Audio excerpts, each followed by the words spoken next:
Hermione Granger publicly doomed them to eternal enmity.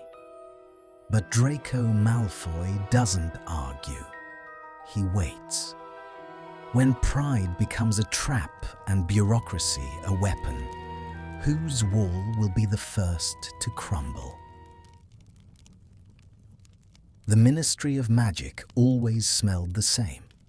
A heady mixture of old parchment, the sharp ozone of endless charms, and the faint, bitter aroma of coffee consumed in every department to stave off the exhaustion of rebuilding a world. Since the war, this scent had become Hermione Granger's anchor. It was the smell of order, the smell of progress, and the smell of the life she had painstakingly constructed from the ashes of Hogwarts. On this particular Tuesday, the enchanted windows of the atrium mimicked a perfect spring morning, casting golden shafts of artificial light across the polished, dark floor. Hermione stood near the coffee station, her fingers tracing the edge of a thick folder containing the latest draft of the Magical Creatures Protection Act.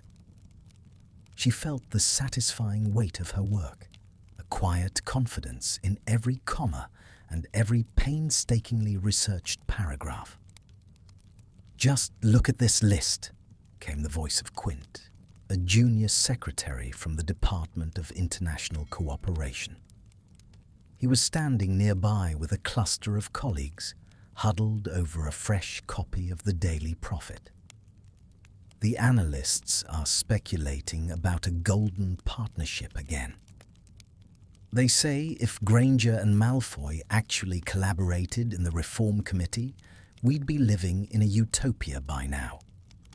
The two finest minds of their generation, Granger with the logic and empathy, Malfoy with the cold strategy and the vaults to fund it. Hermione felt her fingers tighten instinctively around her cup. That name, Malfoy, always acted like a sudden draft in a sealed room. She didn't turn around, but her posture became unnaturally rigid. "It's absurd," another voice chimed in. "They can't stand to be in the same corridor. Though, you know what they say about the line between hate and something else." A low ripple of laughter followed. Hermione took a breath, feeling the familiar heat of righteous indignation bubbling in her chest. She was not a woman who swallowed rumors in silence. She was the face of the new ministry. She was a heroine. She turned sharply, and the conversations died instantly. The secretaries looked at her, their expressions shifting from amusement to awkwardness. "If you believe that governance is a plot for a cheap romance novel, you are clearly in the wrong department." Her voice was clear, cold, and as sharp as a crystal blade. "There is no possibility of a partnership between Mr. Malfoy and myself. We are parallel lines that will never intersect. I would sooner burn my entire archive than allow him to touch my ideas. I could never love him, not as a colleague, and certainly not as a man. It is quite simply, physically impossible." She spoke with such pride, such unshakable certainty, that the air around her seemed to vibrate. She wanted to end it. She wanted these foolish whispers to be buried once and for all. And that was exactly when she saw him. Draco Malfoy was standing a few paces away near the bank of elevators. He was dressed in a flawless charcoal grey suit that fit him with the precision of armor. His hair was swept back, revealing a pale, angular face where a mask of aristocratic indifference had settled permanently over the years. He had heard everything, every word, every note of public disdain. Hermione held her breath for a heartbeat. Her heart skipped, but not out of fear, rather from the sudden realization of the weight of her own blow. She expected a flare of temper, a biting retort, or a sneer that would allow her to continue the argument and emerge victorious. But Draco didn't move. His grey eyes, cold and impenetrable as morning mist over the black lake, met hers. There was no anger in them, no wounded pride, only a strange, almost clinical curiosity. He tilted his head just a fraction, a gesture that could have been a silent greeting or a quiet acceptance of a challenge. His thin lips didn't curl into a smile, but the corner of his mouth twitched almost imperceptibly. He said nothing. He simply turned and stepped into the elevator that had just hissed open. Hermione remained frozen. She had won. She had publicly denounced him and asserted her superiority. But as the elevator doors slid shut, she felt a strange, cold shiver.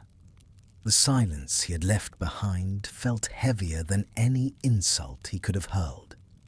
For the next week, the incident at the coffee station was the talk of the halls, but Hermione ignored it. She threw herself into her work, finalizing the budget proposals for the new sanctuary. Everything was on track. Her logic was sound. Her influence was at its peak. Until Thursday. She was sitting in her small, neatly organized office when a memo, a small violet paper airplane, zoomed through the door and landed precisely on her desk. She opened it, expecting a routine approval from the budgetary committee. Instead, her eyes widened. Draft 4.2 of the sanctuary proposal, Section 12, Funding Allocation, requires further clarification. Please provide a detailed breakdown of the projected maintenance costs for the Hippogriff wing over a 10-year period.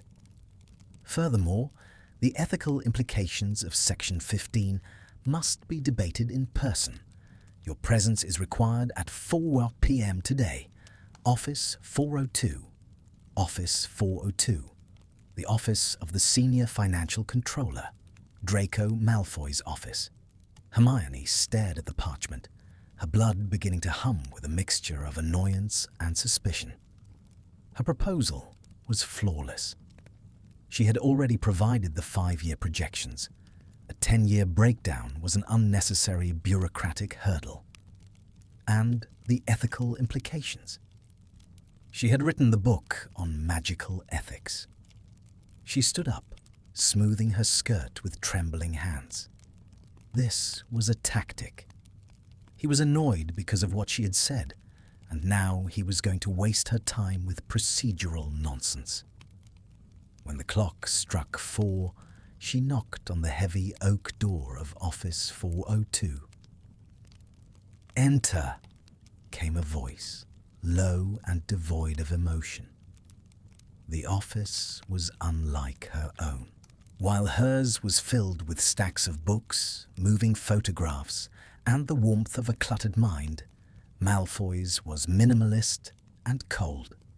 The walls were a dark, muted green, and the only light came from the tall windows and a single, elegant lamp on a sprawling mahogany desk. Draco was sitting behind it, a quill in his hand. He didn't look up immediately. He continued to read a document, his eyes moving with a terrifying efficiency. "Sit down, Granger," he said, still not looking at her. "I'd prefer to stand, Malfoy. This won't take long. Everything you asked for in your memo is already addressed in the appendix of my original report. If you had bothered to read past page 50, I read all 214 pages, he interrupted, finally lifting his gaze. The lamp cast long shadows across his cheekbones, making his face look like a marble sculpture. "Twice, which is precisely why you are here." He slid a file across the desk toward her. It was her proposal, but it was covered in neat, cramped annotations in silver ink. "Your math is idealistic," he said calmly, leaning back in his chair. You are calculating costs based on current market rates for powdered dragonhorn and myrtlap essence. You haven't factored in the projected inflation of the black market after the new trade embargoes. If I approve this budget as it is, your sanctuary will be bankrupt in 18 months. Hermione felt the air leave her lungs. She reached for the file, her eyes scanning his notes. He was right. It was a minor detail, a variable she had deemed negligible, but his analysis was deeper, more cynical, and undeniably more accurate. "It's a simple fix," she said, her voice slightly strained. "I'll adjust the figures and send them back by tomorrow morning." "No," Draco said. His voice was soft, but it carried a weight that pinned her to the spot. "Tomorrow is the committee vote. If this isn't corrected now, I will be forced to flag it as a high-risk expenditure. And you know what that means, don't you? It means another 6 months of revisions." He stood up, walking slowly around the desk. He was taller than she remembered, or perhaps it was just the way he commanded the space. He stopped just outside her personal bubble, the scent of expensive sandalwood and something cold, like rain on stones, drifting toward her. "I have the updated market projections here," he said, gesturing to a stack of papers on a side table. "But I don't have the time to rewrite your proposal for you. If you want this passed, you will stay here, and we will go through Section 15 line by line. I need to be convinced, Granger, and as you so eloquently put it last week, I am very difficult to move." Hermione looked at him, her heart hammering against her ribs. She saw the flick of a shadow in his eyes, not malice, but a deliberate, calculated intent. He wasn't punishing her. He wasn't even shouting. He was simply controlling the environment. He was forcing her into his world, into this silent, dimly lit arena where she had no allies. He moved to the side table and pulled out a chair, his eyes never leaving hers. "Well?" he asked, his voice a low vibration in the quiet room. "Are you going to stand there and defend your pride, or are you going to sit down and save your project?" Hermione felt the trap closing. It was a golden cage made of policy and procedure. She could leave, but she would lose months of work. She could stay, but she would be giving him exactly what he wanted. Her presence, her attention, and the chance to prove that she was not as untouchable as she claimed. She walked over, the sound of her heels echoing on the stone floor, and sat down. Draco leaned over her to place the documents on the table.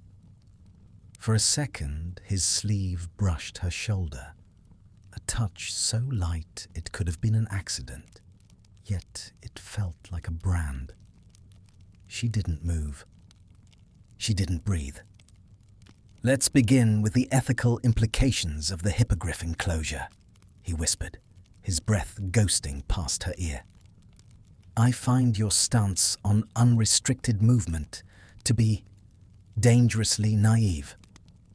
He sat down across from her, his gaze sharp and focused. The sun was beginning to set outside, casting the office into a deep, intimate amber. The world outside the ministry was fading, leaving only the two of them, the smell of old ink and a tension so thick it felt like magic itself. Hermione realized then that this was not a meeting. This was a siege. And for the first time in her life, she wasn't sure if her logic would be enough to keep the gates closed. The silence in Draco's office was not a vacuum. It was a living thing, thick and heavy, pressing against Hermione's skin like a physical weight. For 3 hours, the only sounds had been the scratching of quills, the rhythmic tick of a silver clock on the mantel, and the occasional sharp turn of a page. Outside, the ministry had emptied. The bustling corridors were now silent, the portraits dozing in their frames. But in Office 402, the air was charged with a static intensity that made the hair on Hermione's arms stand up. Draco had not moved from his position across the small table.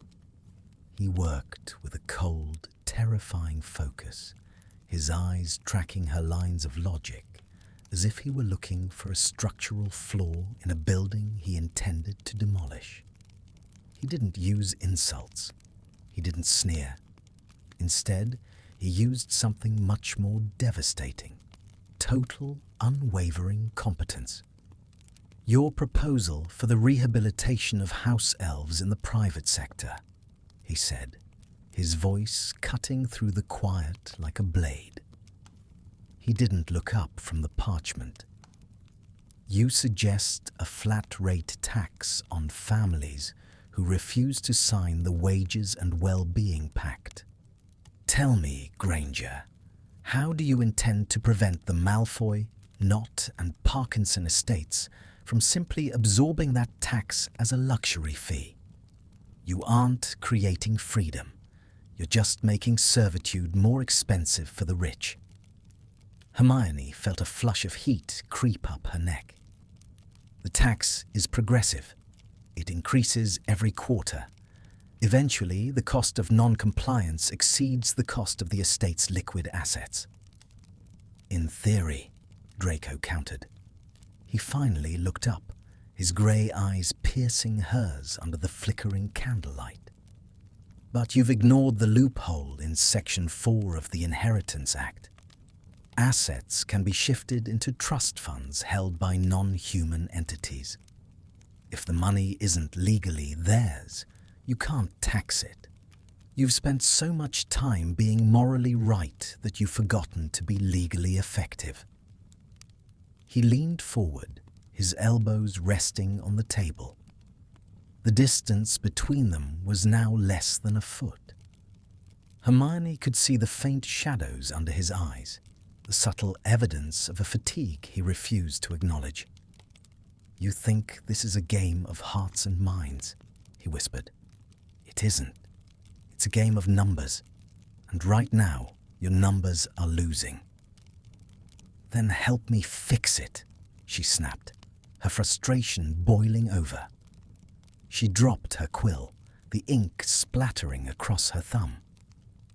"If you're so much more adept at navigating the corruption of your own kind, then give me the wording that closes the loophole. Or are you just enjoying the view of me struggling?" Draco's gaze dropped to her ink-stained thumb. For a moment, the atmosphere shifted. The intellectual sparring paused, replaced by a sudden, sharp awareness of their proximity. He reached out, a slow, deliberate movement, and for a heart-stopping second, Hermione thought he was going to touch her. Instead, he slid a clean piece of blotting paper toward her. "I am enjoying the view, Granger," he said softly, his voice dropping an octave. "But not for the reasons you think. It is rare to see the brightest witch of her age so unanchored."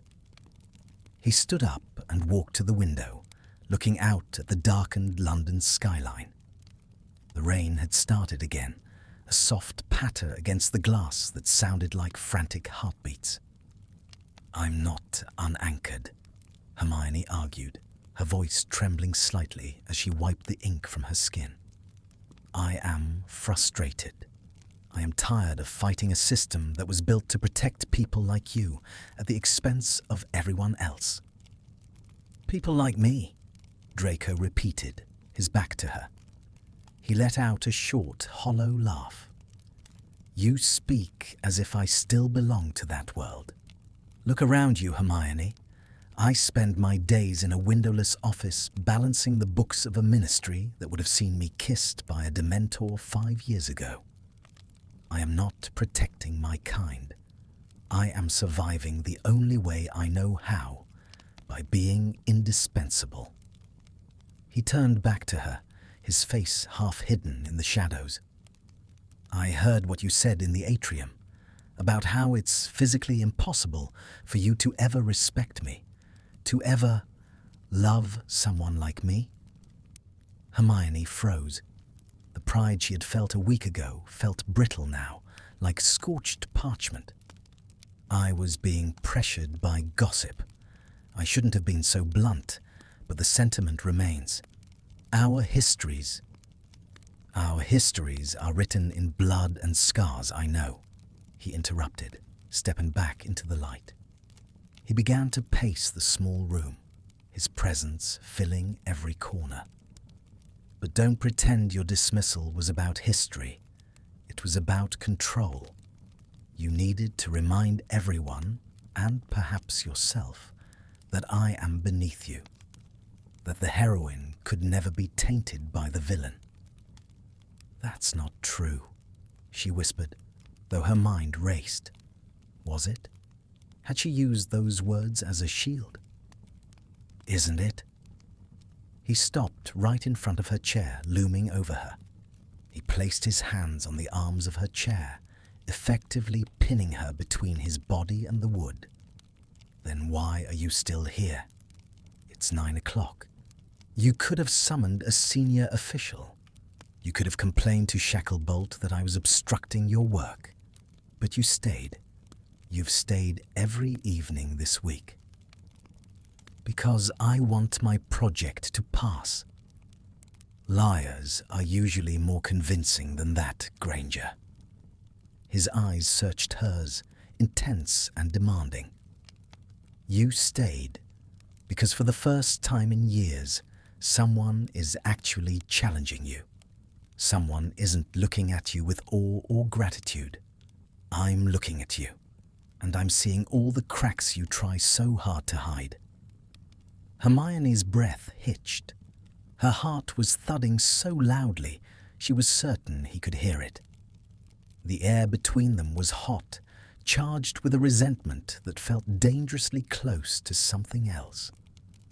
She wanted to push him away, to scream at him for his arrogance, but she was paralyzed by the sheer magnetism of his scrutiny. He was studying her as if she were a complex spell he was on the verge of breaking. "You don't know me?" she breathed, her gaze dropping to his mouth, then snapping back to his eyes. "I know that you hate that I'm right," Draco said, his voice a low murmur. He moved one hand from the chair, his fingers hovering just an inch from her temple, tracking the line of a stray curl. He didn't touch her, but the heat from his skin radiated against hers. "I know that you hate that you need my signature. And I think you hate that when we are in this room, the rest of the world, the war, the names, the expectations, doesn't seem to exist." He pulled back abruptly, the sudden loss of his warmth leaving Hermione feeling strangely cold. He returned to his desk and sat down, picking up his quill as if the last 2 minutes had never happened. "Section 16, he said, his tone perfectly professional once more. "The clause regarding the relocation of centaurs. It's too vague. If we don't specify the coordinates of the new territories, the Department of Magical Transportation will try to reclaim the land for a port-key hub within the year." Hermione stared at him, her mind reeling. The emotional seesaw he had just forced her onto left her feeling dizzy. One moment he was inches from her, whispering truths that felt like accusations, and the next he was a cold bureaucrat again.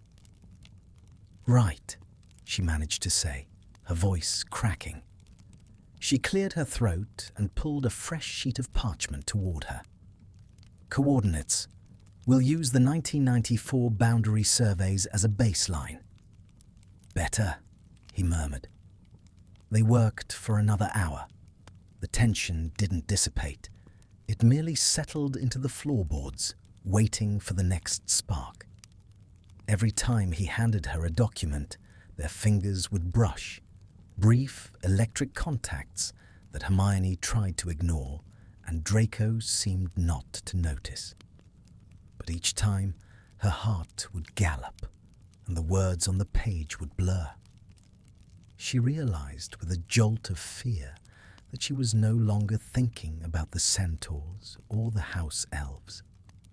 She was thinking about the way the candlelight caught the silver in his hair. She was thinking about the restrained power in his movements.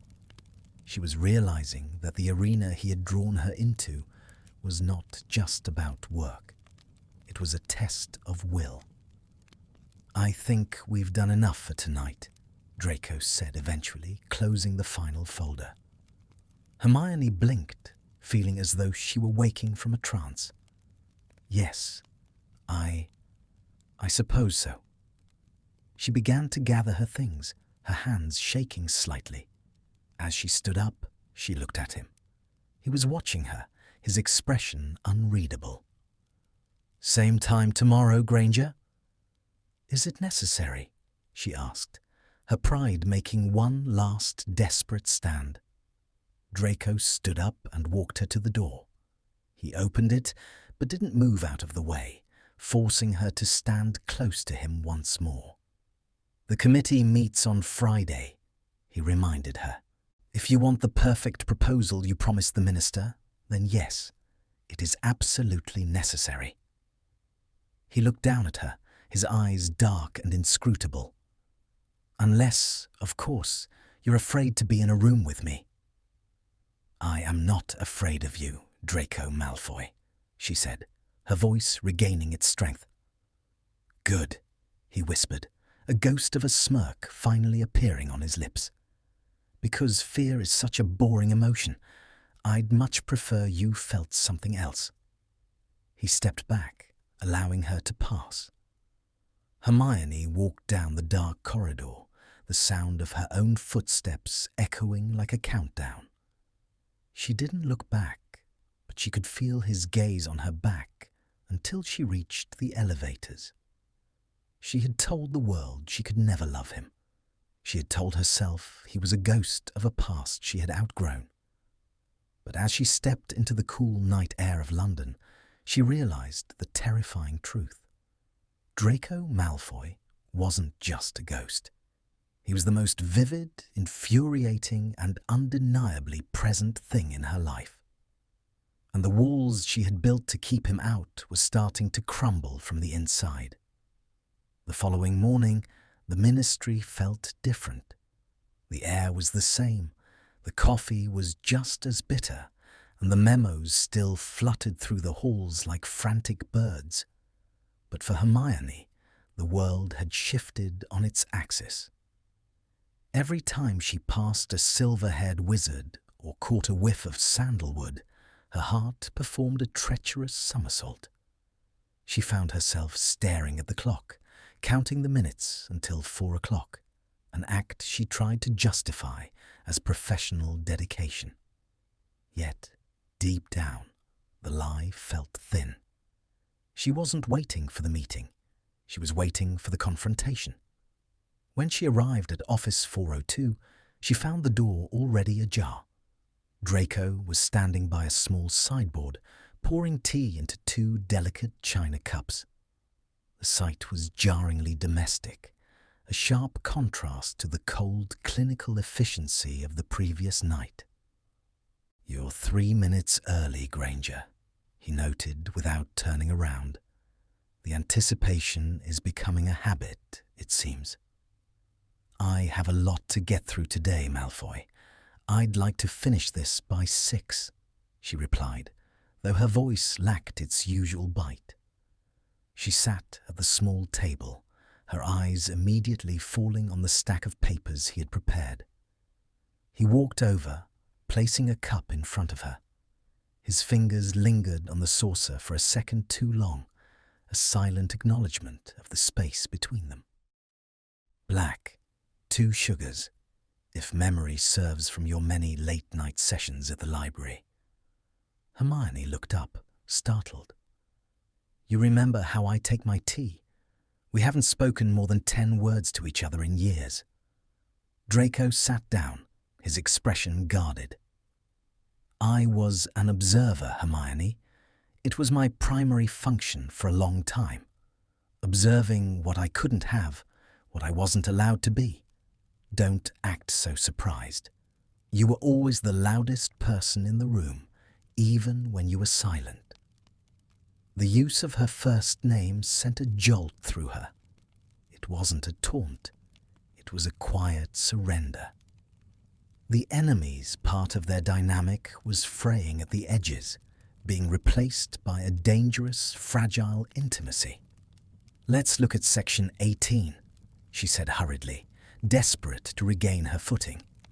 The clause on wand use for part-human beings. For the next 2 hours, they worked with a strange, synchronized rhythm. The friction was still there, but it had transformed.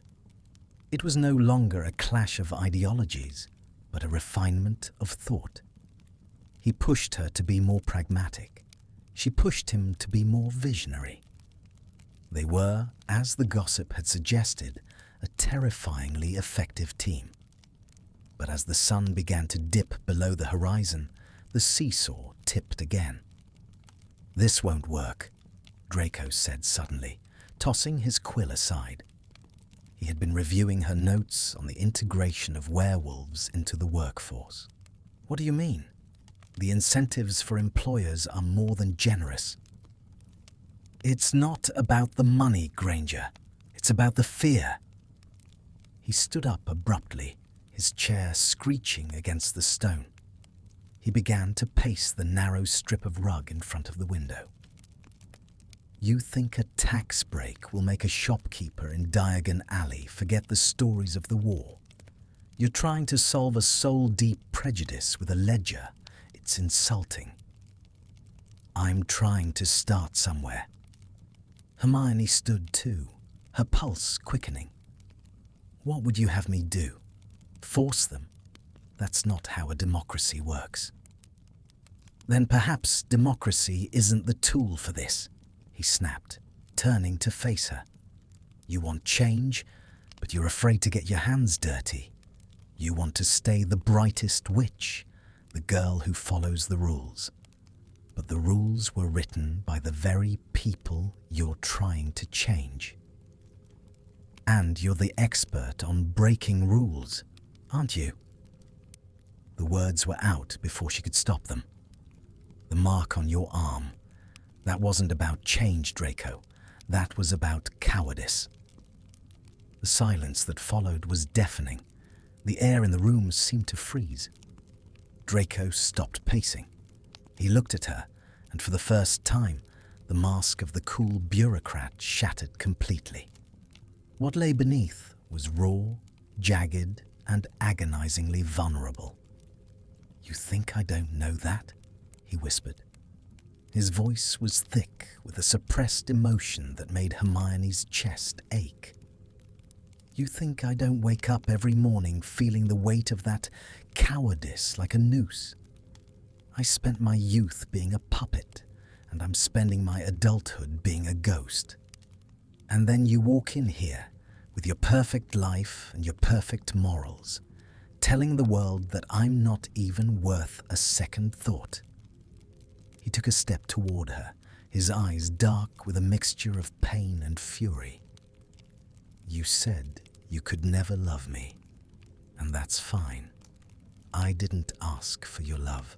But don't you dare look down on me from your pedestal when you're currently standing in my office, using my expertise to save your precious reputation." "I'm not using you," she breathed, her own eyes filling with tears of frustration and guilt. I needed the project to be right." "No," he said, moving closer until he was barely an inch away. "You needed to see if you could break me.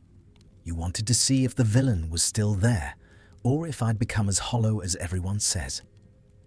He reached out, and this time there was no hesitation. His hand gripped her upper arm, not painfully, but with a desperate, grounding force. "Well, Look at me, Hermione. Am I hollow?" She couldn't look away.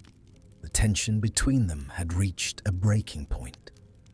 The can't stand it was warring with the can't help but think, and the latter was winning.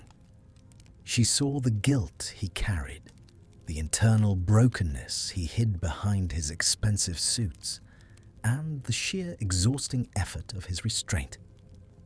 "No," she whispered, her hand rising instinctively to rest against his chest.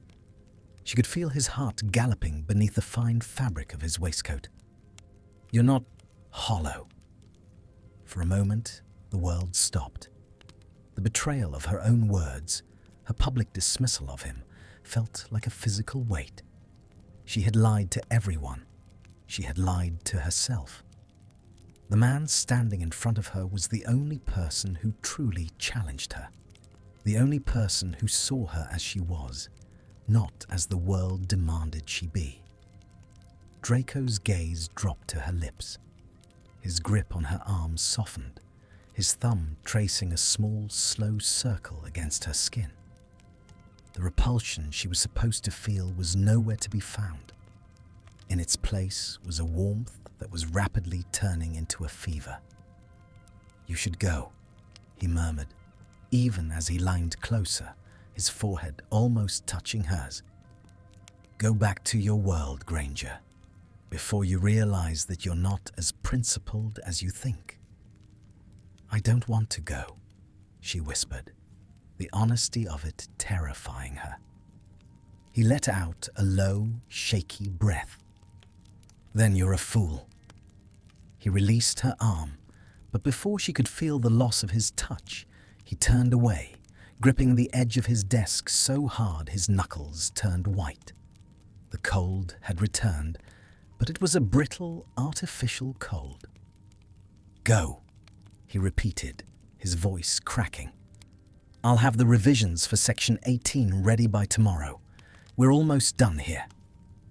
Hermione stood in the center of the room, her body trembling. The emotional seesaw had thrown her again, leaving her breathless and confused. She had seen the crack in his armor, and she had felt the heat of the fire inside him. She walked to the door, her hand on the handle. She wanted to say something, to apologize, to explain, to reach out. No words failed her. She stepped out into the corridor, the heavy oak door clicking shut behind her.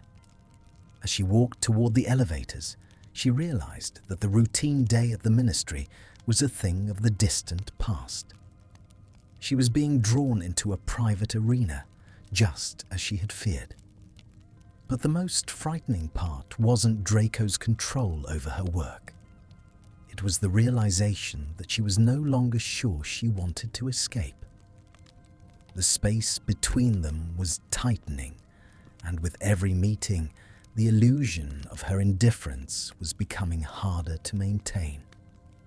She had told the world she could never love him, but as she stood in the descending lift, Hermione Granger realized that she might have been telling the biggest lie of her life. The siege was working, and she was starting to hope that the walls would fall. Friday arrived with a heavy, oppressive sky that seemed to sit right on the spires of the ministry. Inside, the usual hum of activity felt muted to Hermione, as if she were walking underwater.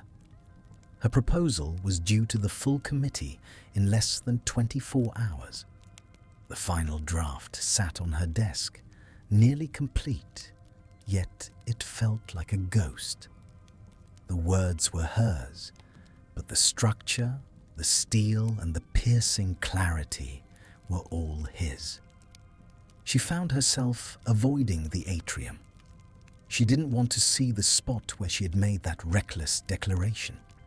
The memory of it, physically impossible, now felt like a stone in her shoe, chafing with every step.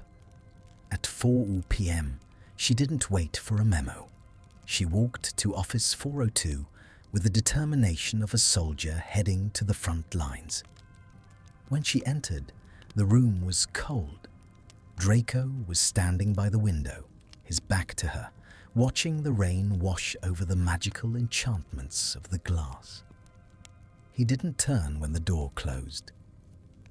"I've finished the drafting for the Centaur boundaries," she said, her voice sounding small in the vast, quiet space. "And I've integrated your notes on the black market inflation for the potion ingredients." "Good," he said. The word was a pebble dropped into a deep well. Hermione walked to the table, but she didn't sit. The tension from the previous night hadn't dissipated. It had fermented. It was no longer just a spark. It was a slow-burning fuse. "Malfoy," she began, her voice trembling just enough for her to hate it. "About yesterday, about what I said, regarding your cowardice. It was beneath me. I was "Don't," he interrupted, finally turning. His face was a mask of pale marble again, but his eyes were bloodshot. He hadn't slept. "Apologies are for people who intend to change their minds. You were right. I was a coward. I am a ghost. Let's not waste time on the obvious." He walked to the desk and picked up a heavy leather-bound register. "There is one final hurdle. Section 22, the Oversight Clause. The Ministry wants a permanent representative on the Sanctuary Board, someone with financial veto power." Hermione frowned. That wasn't in the initial brief. That would give the Ministry total control over the creature's welfare. If the budget gets tight, they could just cut them off. "Exactly," Draco said, his voice dropping into that low, provocative register that made her heart race. "And guess who they've nominated for the seat?" Hermione's breath hitched. "You." "Me," he confirmed, a bitter smirk playing on his lips. "So, you see the dilemma, Granger. To pass your life's work, you must hand the keys to the villain. You must trust me to protect your dream from the very institution that employs us both. Tell me, how does that fit into your parallel lines theory?" He began to move toward her, a slow, predatory prowl. "If you accept, we are tied together for the next 10 years. Constant meetings, shared budgets, constant proximity. If you refuse, the committee rejects the proposal tonight, and your legacy dies before it begins." The emotional seesaw hit its peak. She felt a surge of repulsion, not for him, but for the situation, for the way he was forcing her to acknowledge her dependence on him. Yet, beneath it, there was that traitorous warmth. The thought of 10 years of this friction, this intensity, wasn't a nightmare. It was a promise. "You've engineered this," she accused, though she had no proof. "You've made yourself the only solution to the problems you pointed out." "I am a Malfoy," he said, stopping inches from her. "We don't leave things to chance. I told you I wanted to see if you were as principled as you claimed. Are you, Hermione? Are you willing to lose everything just to keep your hands clean of me?" He was so close she could feel the heat radiating from his chest. The smell of sandalwood and rain was overwhelming. She looked up at him, her eyes searching his for a sign of the man who had looked so broken the night before. But he was gone, replaced by this silver-eyed architect of her own undoing. "I hate you," she whispered, the words losing their meaning even as she spoke them. "I know," he replied, his voice a caress. "But you need me, and that is a much more powerful bond than love could ever be." He reached out and picked up her hand from the table. His skin was cool, his grip firm. He didn't kiss her hand. He simply held it, his thumb pressing into her palm in a way that felt like a claim. "The committee meets in 3 hours," he said, his gaze dropping to her mouth. "Sign the oversight agreement, and the project is yours. Walk away, and you're free of me." He released her hand and stepped back, leaving her feeling suddenly, violently cold. He walked back to the window, the silhouette of his shoulders sharp against the grey light. "Decide, Granger. The clock is ticking." Hermione looked at the document on the desk. The ink seemed to shimmer. She thought of the creatures, the sanctuary, the change she wanted to bring to the world. And then she thought of the quiet nights in this office, the way his mind pushed hers, the way his presence made her feel more alive than she had in years. She picked up the quill. Her hand was steady, but her heart was screaming. She signed her name in a sharp, jagged script. "It's done," she said, her voice hollow. Draco didn't move. "I expected as much. You were always too smart for your own good. Don't pretend this is a victory for me, Draco. You've just chained us to a sinking ship." He finally turned, and for a split second the mask slipped. There was no triumph in his expression, only a profound, weary sadness. "Maybe," he said, "but at least we'll be together when it goes under." The final shift had begun. The warmth was gone, replaced by a cold, hard reality. They were no longer just colleagues or rivals. They were conspirators. And as Hermione walked out of the office to prepare for the committee, she realized that the cost of public dismissal was far higher than she could have imagined.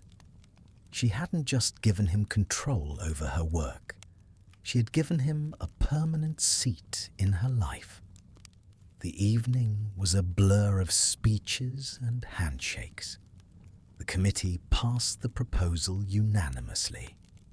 Kingsley Shacklebolt beamed at her, praising her pragmatic approach to the financial hurdles. Draco stood at the back of the room, a silent, dark shadow, his face unreadable. When the applause died down, he simply nodded at her and left. She should have felt triumphant. She should have gone to the leaky cauldron with Ron and Harry to celebrate. But as she stood in the empty hall of the ministry, the golden light of the chandeliers felt artificial and shallow. She walked back toward the elevators, her feet leading her toward the 4th level before her mind could protest. She needed to see him. She needed to know if the trust he had demanded was real, or if this was just the final move in a very long game. She reached Office 402. The door was closed.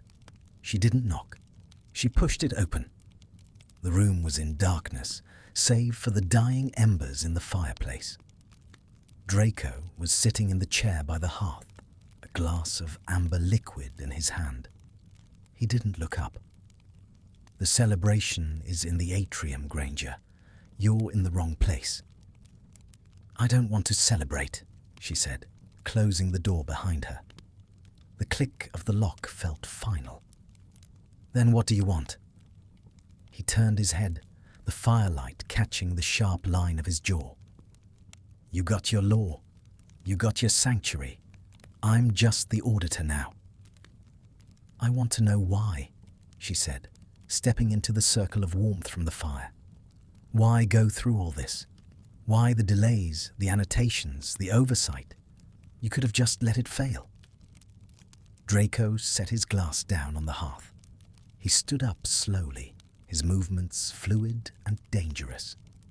He walked toward her until the space between them vanished. "Because," he whispered, his hand coming up to cup her jaw, his thumb brushing the lower lip she had been biting all evening. "I wanted to see how much you would endure to keep me close, and now I know."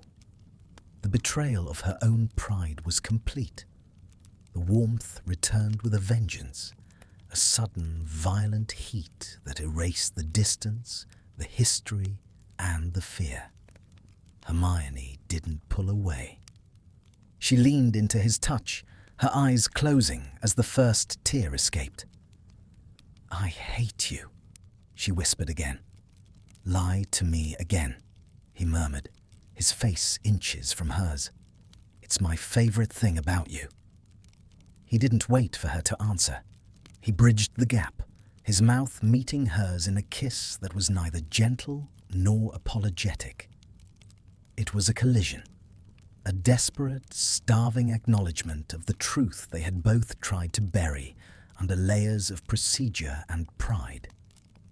It was the sound of the cage door locking, and for the first time, Hermione didn't want the key.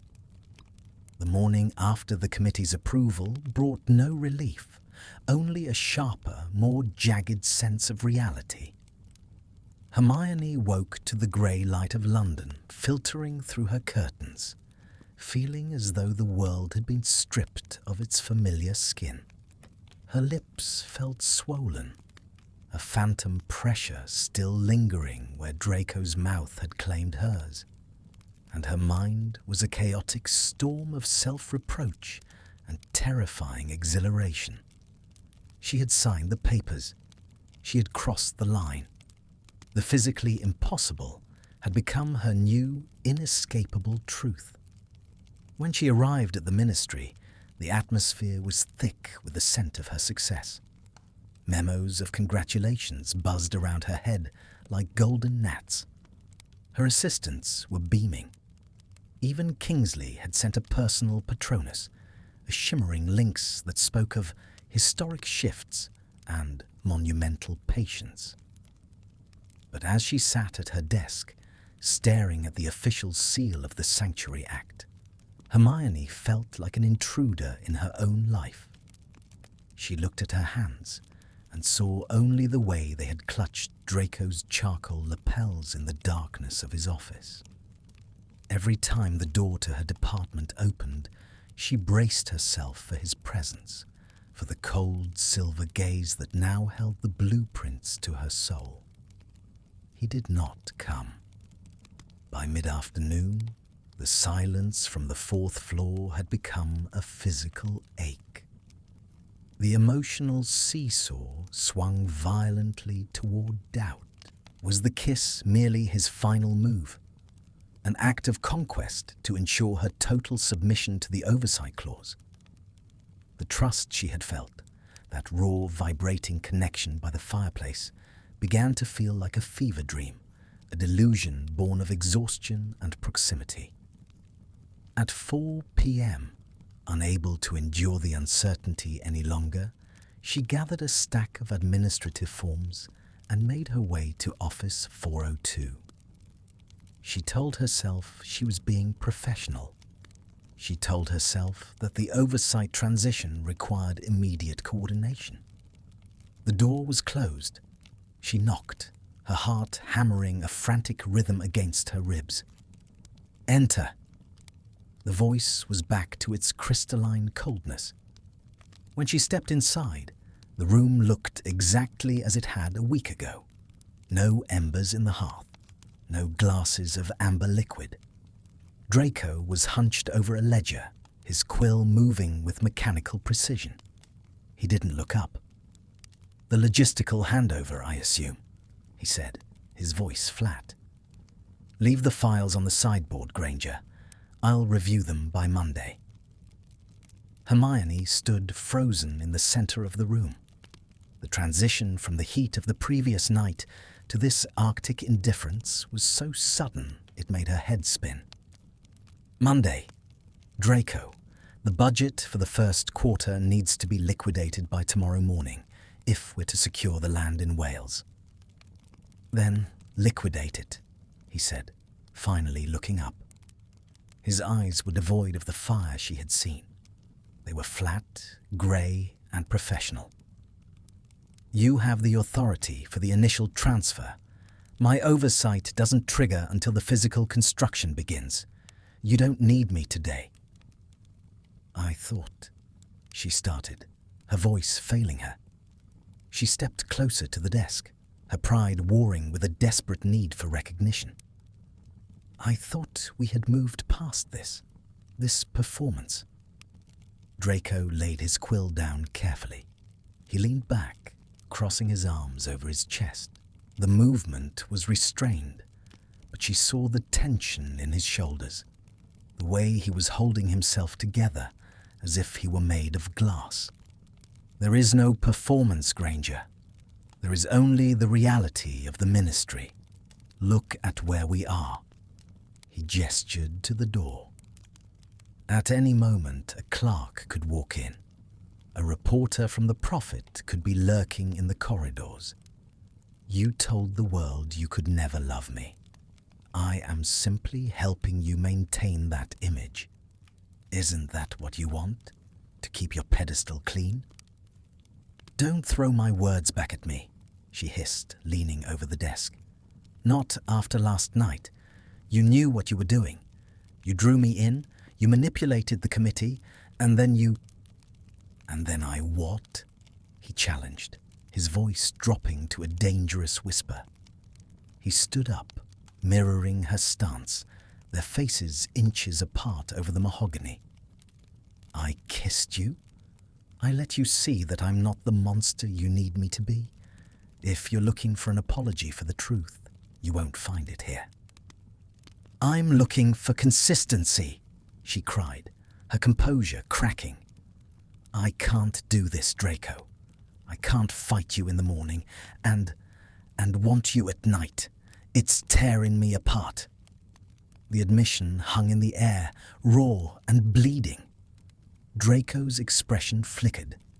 The ice in his eyes shattered for a brief second, revealing a mirror of her own agony. He reached across the desk, his fingers hovering just above the back of her hand, but he didn't close the gap. Then stop fighting, he murmured.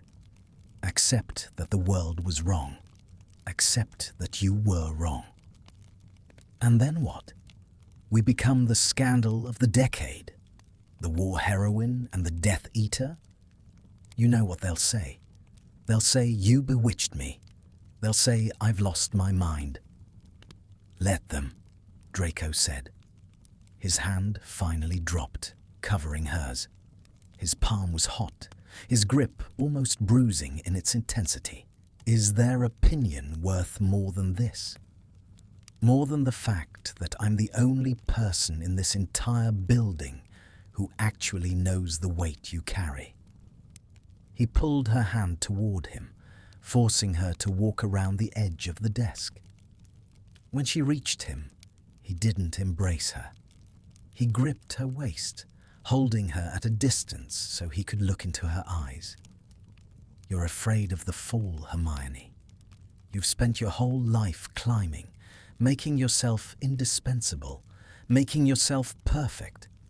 And you think I'm the abyss. But I'm not the abyss. I'm the only one standing at the bottom waiting to catch you. The warmth flooded back, overwhelming her defenses. She saw the internal guilt he carried, the way he looked at her not as a prize, but as a chance at redemption he didn't feel he deserved. He was emotionally broken, yet he was offering her the only stability she had felt in months. She reached up, her fingers tracing the sharp line of his jaw, moving down to the pulse point at his neck. It was frantic, mirroring her own. I don't know how to do this, she whispered. I don't know how to be this person. You start by being honest, he said, his voice ragged. No more public denials, no more parallel lines. If we are to be tied together by this project, then we are tied together in everything. He leaned down, his forehead resting against hers. The silence in the office was no longer heavy. It was protective. For a moment, the ministry, the war, and the expectations of the wizarding world didn't exist. There was only the scent of sandalwood and the steady, grounding weight of his hands on her waist. But then, the sound of footsteps in the corridor broke the spell. Draco pulled back instantly, his mask sliding back into place with a speed that made Hermione's heart ache. He returned to his chair, picking up the ledger as the door opened. It was a young clerk, breathless and carrying a stack of mail. "Sorry to interrupt, Mr. Malfoy, but these need your signature for the evening dispatch." "Leave them," Draco said, not looking up. His voice was once again the cold, distant tone of the senior controller. The clerk glanced at Hermione, his eyes widening in recognition. "Oh, Miss Granger, I didn't realize you were still coordinating." "We are finalizing the oversight transition," she said, her voice steady despite the trembling in her knees. She picked up her files from the sideboard, her posture turning back into that of the principled, untouchable heroine. "Mr. Malfoy was just explaining the budgetary constraints." "Of course," the clerk stammered, nodding quickly before retreating and closing the door. Hermione looked at Draco. He was staring at the ledger, his jaw set in a hard, uncompromising line. The cold had returned, but this time she knew it was a shield they both had to carry. "Tonight," he said, his voice so low it barely reached her. "My manor, 8 o'clock. There are no clerks at Malfoy Manor, Hermione." She nodded, a single sharp movement. 8 o'clock.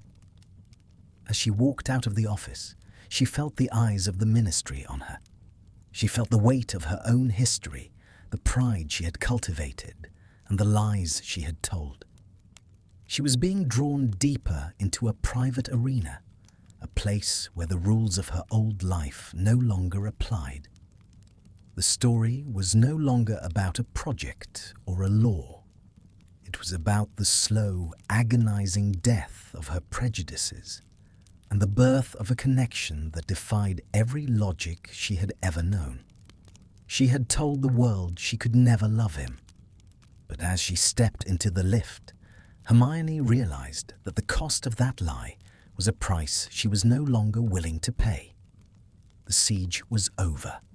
The gates were open, and the only thing left to do was to walk through them.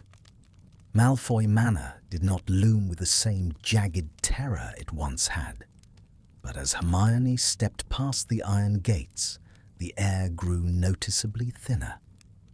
The grounds were silent, the white peacocks gone, replaced by the rhythmic rustle of yew hedges and the distant, mournful cry of an owl. The stone walls of the estate seemed to absorb the moonlight, casting long, skeletal shadows across the gravel path. This was the heart of the world she had publicly vowed to shun, a monument to the lineage, the blood, and the ancient pride that Draco carried like a shroud. She was trembling, not from the cold, but from the sheer weight of the threshold she was about to cross. To enter this house was to admit that the Golden Girl was no longer just visiting the enemy. She was seeking him. The heavy oak doors swung open before she could knock. There was no house elf to greet her. Draco stood in the cavernous entrance hall, his silhouette framed by the dim glow of a single chandelier. He had discarded his ministry robes for a simple black sweater, making him look less like a bureaucrat and more like the boy he had been before the world broke him, haunted, elegant, and dangerously still. "You came," he said. His voice echoed off the marble floors, stripped of its professional edge. "I said I would," Hermione replied, her voice steadying as she stepped into the warmth of the hall. The scent here was different, less like a ministry office and more like old magic, cedarwood, and a hint of something bitter like dried herbs. "I half expected a Patronus saying you'd reconsidered, that the optics of being seen entering the den of the serpent were too much for your reputation to bear." Hermione walked toward him, her heels clicking a sharp, defiant rhythm. "My reputation is currently a very distant concern, Draco. I'm here because the silence between 4 p.m. and tomorrow morning has become intolerable." He watched her approach, his eyes tracking her with a desperate intensity. When she was within arm's reach, he didn't move to touch her. Instead, he turned and led her deeper into the house, past dark portraits that whispered as they passed, into a small, surprisingly cozy library. A fire roared in the hearth, and 2 leather chairs were drawn close together, not across a desk, but side by side. "This was my mother's private study," he said, gesturing for her to sit. "It's the only room in this house that doesn't feel like a museum of my family's failures." Hermione sat, the plush leather embracing her. Draco remained standing for a moment, staring into the flames. The light played over his features, highlighting the exhaustion he had been hiding behind his masks. Here, in the privacy of his home, the emotionally broken core was undeniable. The guilt he carried wasn't a choice, it was a physical burden. "I spent years thinking about what I would say to you if we were ever in a room where I didn't have to apologize for existing," he said softly. And I realized that words are useless. Everything I could say is tainted by what I was, and everything you say is filtered through what you think you ought to be." He finally sat, leaning toward her, his elbows on his knees. "The project, Hermione. The sanctuary. I didn't just help you with it to keep you close. I helped you because it was the first time in years I felt like I was building something that wasn't a lie." Hermione felt the warmth surge, a wave of empathy that washed away the last of her resentment. She reached out, her fingers brushing the back of his hand. This time, he didn't pull back. He turned his palm up, interlacing his fingers with hers, his grip tight and urgent. "You're not a ghost, Draco," she whispered. "Ghosts can't change the world. Ghosts can't make me question every certainty I've ever held." "Is that what I've done?" "You know you have. You've made me realize that my pride was just a different kind of cage. I told everyone I could never love you because it was the safe thing to say. It made me look principled. It made me look separate. But standing here, in this house, I feel more connected to you than I ever did to the people who cheer for me in the atrium." Draco pulled her hand to his lips, kissing her knuckles with a reverence that made her breath hitch. "They don't know you. They know the legend. I know the woman who stays up until 3 a.m. worrying about the migration patterns of hippogriffs. I know the woman who bites her lip when she's about to prove someone wrong." He stood up, pulling her with him. The space between them vanished. The tension that had been building since that first day at the ministry, the "can't help but think" that had evolved into a "can't live without," reached its breaking point. "Hermione," he breathed, his hands coming up to cradle her face. "If you stay tonight, there is no going back. The parallel lines will be gone. There will only be us, and the world will hate us for it." "Let them," she said, mirroring his words from the office.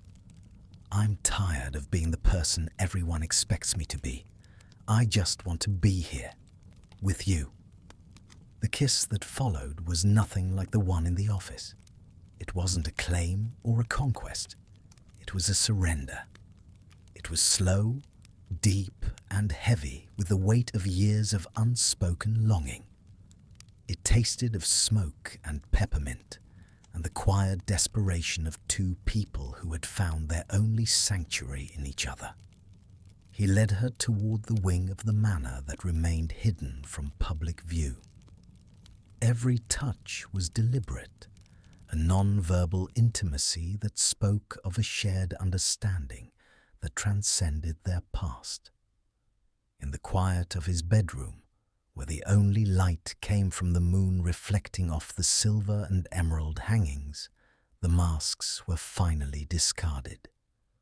The physical expression of their connection was not gentle, nor was it apologetic. It was a deliberate breaking of the illusion. Every touch confirmed that this had never been about work or politics or revenge. It was the collision of two forces that had been orbiting each other for a decade, finally collapsing into a single shared center. The emotional seesaw found its equilibrium in the silence between them, a silence that was no longer empty but full. Hours later, as Hermione lay in the semi-darkness, the fine silk sheets cool against her skin, she watched the steady rise and fall of Draco's chest as he slept. He looked peaceful for the first time, the sharp lines of his face softened by rest. She knew that when the sun rose, the battle would begin.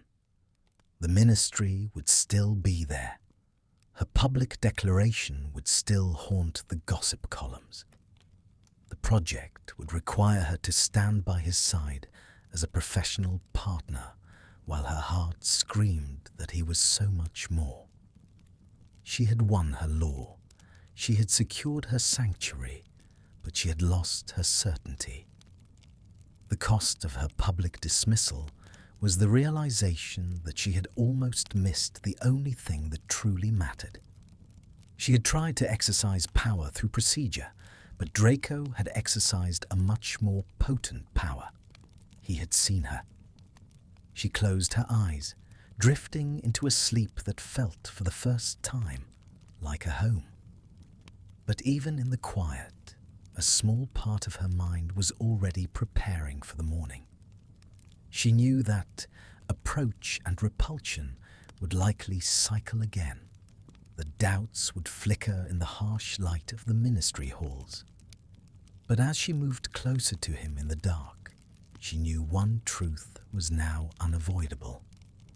Some rivalries are indeed engineered to become something else, and some hearts are only broken so they can be put back together in a shape that neither person expected. The final shift was coming. Not a shift of papers or laws, but a shift of their entire reality. The morning light that filtered through the tall windows of Malfoy Manor was not the artificial golden glow of the ministry. It was a cold, pale silver that seemed to strip away every remaining illusion. Hermione woke to the sound of rain, a soft, relentless drumming against the stone, and the heavy realization that the world she had known was now a country she could no longer return to.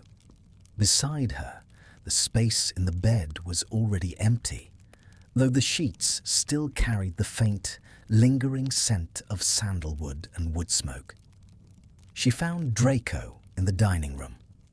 The vast mahogany table was set for two, a jarringly intimate arrangement in a room designed to host 30. He was dressed again in his black ministry suit, his posture rigid, his fingers drumming a restless rhythm against the side of a teacup. The cold had returned to his eyes, but it wasn't directed at her. It was the defensive armor of a man preparing to walk into a storm. The early edition of the Prophet arrived, he said, not looking up as she entered. He slid the newspaper across the table. There, on the third page, was a graining photograph of the two of them leaving the ministry the night before. They weren't touching, but the proximity, the way they stood in the shadows of the atrium, heads bent close together, was enough. The headline was a jagged barb. The heroine and the auditor, a partnership of necessity or something more. Hermione felt a cold knot tighten in her stomach. They're speculating. It was inevitable, Draco. It's not just speculation, Hermione.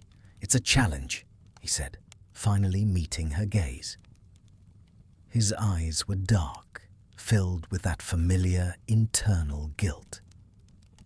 The Board of Governors for the Sanctuary has already called an emergency session for 10 o'clock. They're questioning the impartiality of the oversight clause. They think I've compromised you, or that you've compromised me. The emotional seesaw tipped sharply toward betrayal, not of each other, but of the peace they had briefly found. The trust they had built in the darkness of the library felt fragile, almost translucent in the harsh light of a Monday morning. "I'll handle the board," Hermione said, her voice reclaiming its authoritative edge. "I'll tell them the truth, that the oversight is purely financial and that our personal interactions have no bearing on the legal framework of the Act." "The truth?" Draco let out a short, bitter laugh. He stood up, walking toward her until he could look down into her eyes. "You think they want the truth. They want a retraction. They want you to go back to that coffee station and tell everyone again how physically impossible it is for you to be in the same room as me. They want the golden girl back, Hermione, and they'll tear me apart to get her." He reached out, his hand hovering near her cheek, before he pulled it back, as if he no longer had the right to touch her. "You have a choice to make today. You can keep the project, or you can keep this. But you can't have both. Not yet. The Ministry won't allow its favorite daughter to be seen in the arms of a Malfoy without a cost. I am not a child, Draco. I don't belong to the Ministry," she snapped, though her heart was thundering. "Don't you? Your influence is your currency. If you lose your reputation, you lose your power to change things. And we both know that for you, changing the world is as necessary as breathing." He turned away, his voice dropping to a low, ragged whisper. "If you want to save the sanctuary, you have to distance yourself from me, publicly. Today, I will submit a request for a transfer of oversight. I'll recommend Not or someone equally boring. We can go back to being parallel lines." Hermione felt a surge of repulsion, a violent rejection of the idea of returning to the lie. The thought of Draco retreating back into his windowless office, back into being a ghost, while she played the part of the triumphant heroine, was unbearable. "No," she said, her voice echoing in the vast room. "I am done lying. I am done letting my pride dictate my life. It's not just pride, it's your legacy. My legacy is nothing if it's built on a foundation of cowardice," she cried, stepping toward him. She grabbed his arm, forcing him to face her. "You told me once that I was afraid of the fall. Well, I'm falling, Draco, and I'm not going to ask for a parachute." The tension between them was no longer about the project. It was about the very core of their identities. Draco looked at her, his expression a chaotic mix of hope and terror. He wanted to believe her, but the years of being a pariah had taught him that everything beautiful eventually gets broken by the weight of public opinion. "They will be ruthless," he warned. "Let them be," she replied. They arrived at the Ministry separately, but the air was already thick with tension. Every corridor felt like a gauntlet. When Hermione entered the boardroom for the emergency session, the atmosphere was freezing. 6 senior officials sat behind a crescent-shaped table, their expressions ranging from disappointment to outright hostility. Miss Granger, the chairman began, tapping a copy of the Prophet. We are concerned about the optics of your recent collaborations. There are whispers that the financial oversight of the sanctuary has become personal. For the sake of the project's integrity, we believe it's best if Mr. Malfoy is removed from his position immediately. Hermione stood at the podium, her hands gripped tightly behind her back. She could see Draco standing at the back of the room, near the shadows of the door. He was a silent observer, his face a mask of stone, waiting for her to deliver the blow that would protect her career. She took a breath. She thought of the library at the manor. She thought of the way he had seen the cracks in her perfection and loved them anyway. Mr. Malfoy's removal would be a grave mistake, she began, her voice ringing with a clarity that startled the board. His oversight has been the most rigorous, most intellectually honest component of this entire process. Without his cynical math, as he calls it, this project would have failed within a year. That may be so, but the public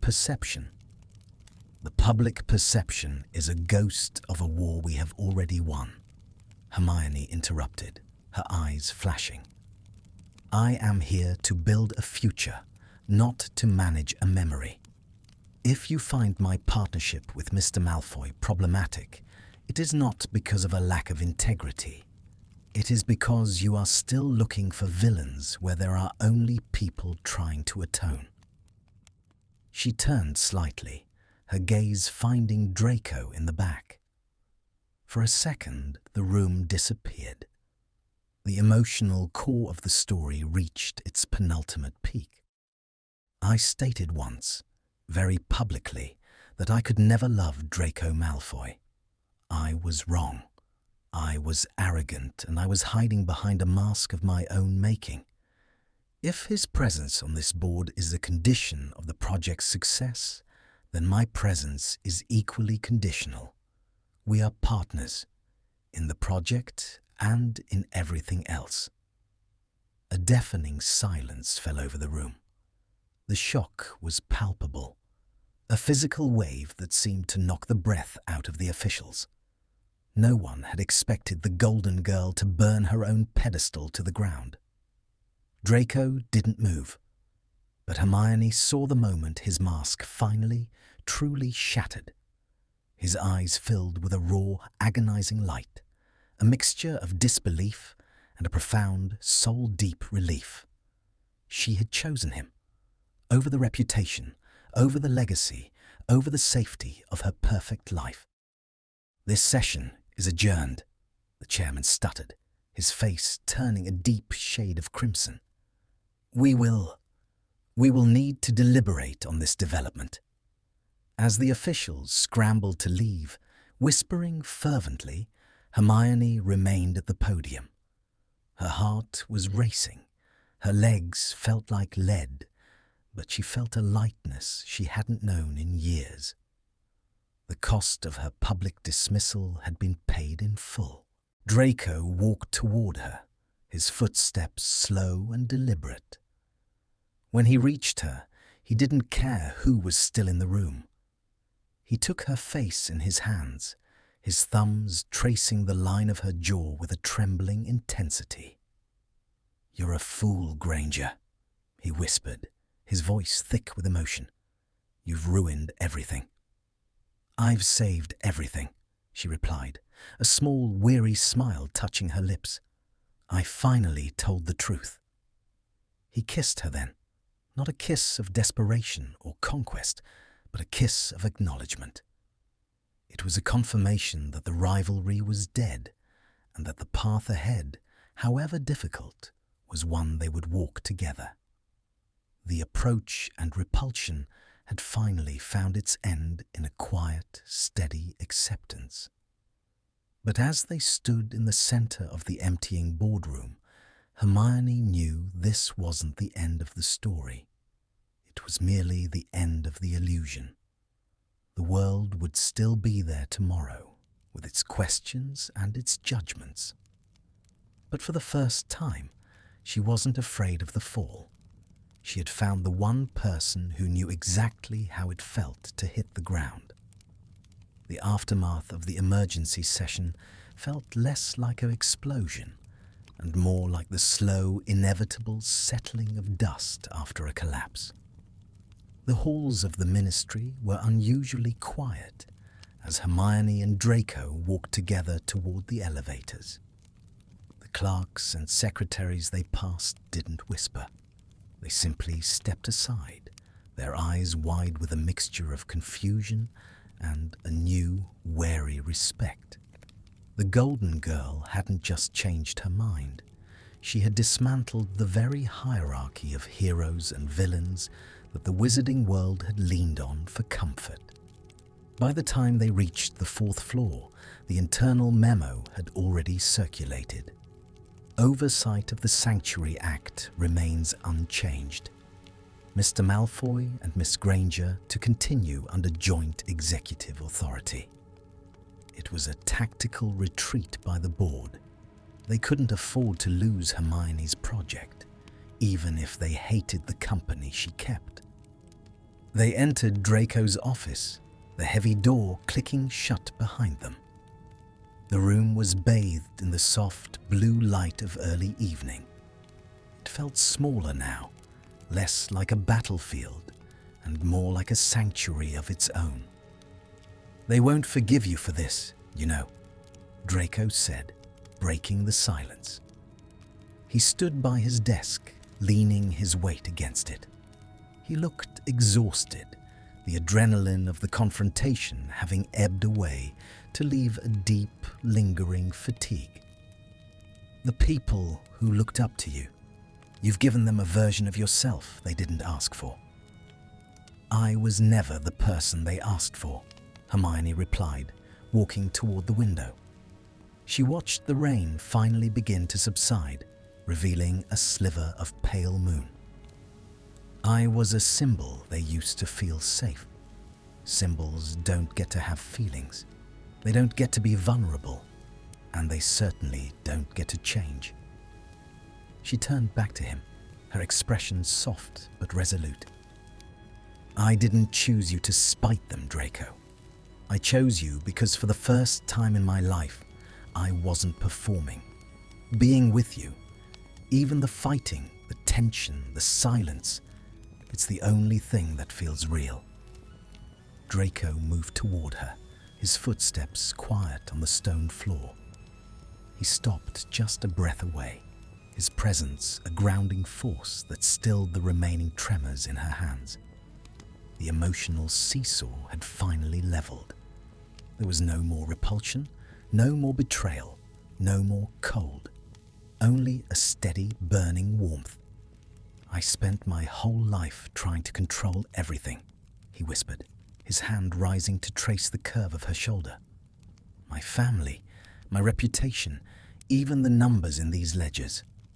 I thought if I could just control the movement of things, I could prevent the world from seeing how broken I was. But you forced your way into the one arena I thought I had secured. You drew me in," she reminded him, her hand coming up to rest on his chest, feeling the rhythmic thrum of his heart. "You engineered the proximity." "I did," he admitted, a ghost of a smile touching his lips. "But I didn't engineer this. I didn't plan for the cost of my pride to be my heart. I wanted to win a small victory over the girl who dismissed me. Instead, I lost the only war that mattered." He leaned down, his forehead resting against hers. This was the non-verbal intimacy that had defined their slow burn, the silence that was no longer a weapon, but a bridge.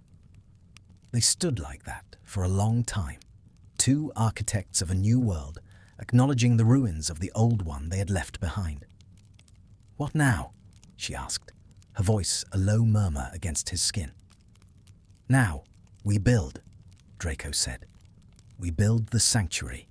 We build the law. and we build whatever this is away from the eyes of the board and the whispers of the atrium." He stepped back, but only to take her hand. He led her toward the small table where they had spent so many hours arguing over clauses and budgets. The stacks of parchment were still there, but they no longer looked like obstacles. They looked like a beginning. "Section 24, Draco said, his voice regaining a hint of that provocative, intelligent spark. "The long-term sustainability of the hippogriff pastures. I still think your projections for the summer months are overly optimistic." Hermione laughed, a sound that felt foreign in this office, yet perfectly right. "And I still think you're being unnecessarily cynical. If we implement the irrigation charms I suggested, then we'll be over budget on the enchantment fees," he countered, though his eyes were shining with a light she had never seen before. "Sit down, Granger. We have work to do." As they sat, the space between them was no longer a condition of progress. It was a choice. The "I will never love you" that had started this journey was now a relic of a past version of Hermione. A girl who thought love was a reward for being perfect, rather than a recognition of someone else's scars. The story didn't end with a grand public wedding or a sudden disappearance into the sunset. It ended in a quiet office with the smell of ink and the sound of two people finally speaking the same language. It ended with the realization that some rivalries aren't meant to be won or lost. They are meant to be transformed. As the night deepened, Draco reached across the table, not for a quill, but for her hand. He squeezed it, a deliberate, charged and confirming touch. It wasn't gentle, and it wasn't an apology. It was a promise. The illusion was gone. The cost had been paid. And as they worked together into the small hours of the morning, one truth remained unavoidable. They were no longer parallel lines. They had crossed, they had collided, and in the wreckage of their pride, they had found something that no ministry decree could ever take away. The Golden Girl and the Death Eater were gone. There was only Hermione and Draco. And for the first time, that was more than enough. Thank you for listening this story. This was a story about two people. They were very different. They were enemies for a long time. Hermione thought she was perfect. She thought she was always right. Draco thought he was lost. He thought he was a ghost, but they found a secret truth. Love is not always soft. Sometimes love is a battle. Sometimes we need someone to challenge us. Hermione and Draco had to lose their pride to find each other. They had to stop lying to the world. They had to be brave enough to be wrong. I hope you enjoyed this journey from hate to something much deeper. In the magical world and in our world, the heart does not follow the rules, it follows the truth. Thank you for being here with me. Goodbye for now.